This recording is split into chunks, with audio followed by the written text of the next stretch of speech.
Владеть знаниями, умениями и навыками финансово-грамотного поведения, защищать себя и свою семью от мошенничества должен уметь каждый житель Чувашии. Для этого в республике проводится множество мероприятий.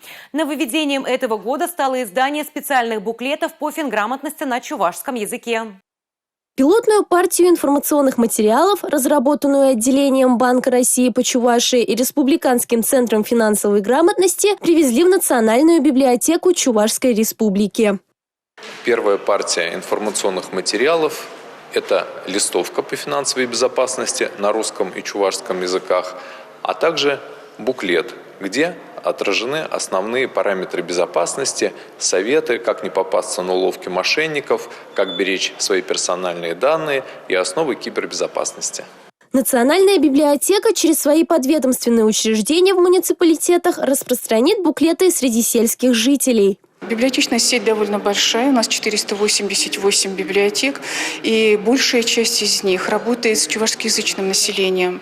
И, конечно, это очень органично вести работу, разговор библиотекарю с местным населением именно на чувашском языке и вручить такие буклеты, которые изданы сейчас как раз на чувашском языке. Материалы помогут сельским жителям легче адаптироваться к меняющимся условиям и принимать грамотные решения в области личных финансов. Жители районов нашей республики общаются именно на чувашском языке.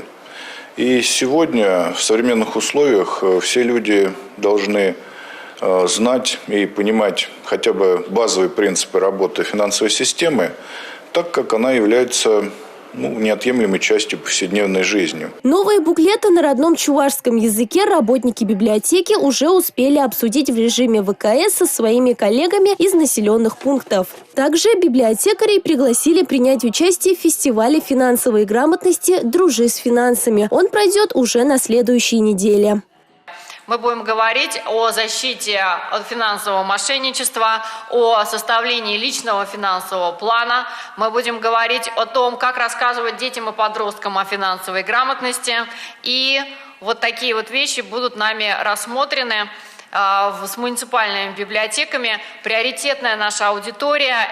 Брошюры и листовки на чувашском языке по теме финансовой безопасности – это первые ласточки, которые полетели в сельские библиотеки для оформления стендов и работы с населением. В перспективе издание буклетов по личному финансовому планированию, страхованию и защите своих прав. Милена Алексеева, Борис Андреев, Республика.